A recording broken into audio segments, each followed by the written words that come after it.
જાણો છો કે આખી દુનિયા 21 જૂનના રોજ યોગ દિવસની ઉજવણી કરી રહી છે, પરંતુ શું તમે જાણો છો કે આ દિવસ 21 જૂન શા માટે પસંદ કરવામાં આવ્યો છે? આજે યોગ સમગ્ર વિશ્વમાં પ્રખ્યાત છે.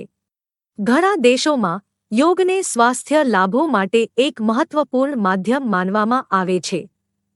ભારતની જેમ ત્યાં પણ ઘણા ગુરુઓ યોગની તાલીમ આપી રહ્યા છે અને આ સતત પ્રસાર થઈ રહ્યો છે, જેના પરિણામ સ્વરૂપે સમગ્ર વિશ્વ આજે આંતરરાષ્ટ્રીય યોગ દિવસની ઉજવણી કરી રહ્યું છે. હવે દર વર્ષે 21 જૂન 2022ના રોજ આંતરરાષ્ટ્રીય યોગ દિવસ ઉજવવામાં આવે છે અને સમગ્ર વિશ્વમાં લોકો યોગ માટે આ દિવસની ઉજવણી કરે છે.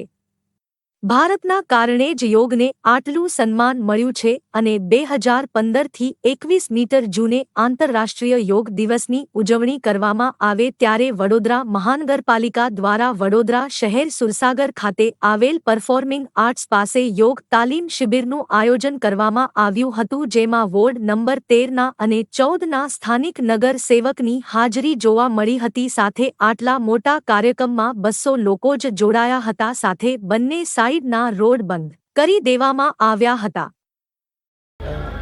10મા આંતરરાષ્ટ્રીય યોગ દિવસ નિમિત્તે આજરોજ મ્યુઝિક કોલેજની સામે સુરસાગર ખાતે એક યોગ શિબિર તાલીમનું આયોજન કરવામાં આવ્યું છે.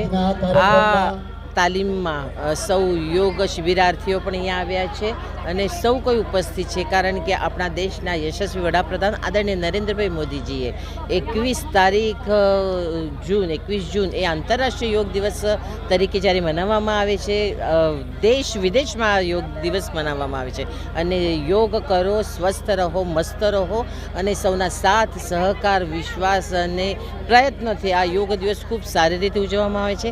આજે આ તાલીમ અહીંયા થવાની છે અને આ તાલીમ થઈને આવતીકાલે 21 તારીખે યોગ દિવસ ખૂબ મોટા પ્રમાણમાં થશે.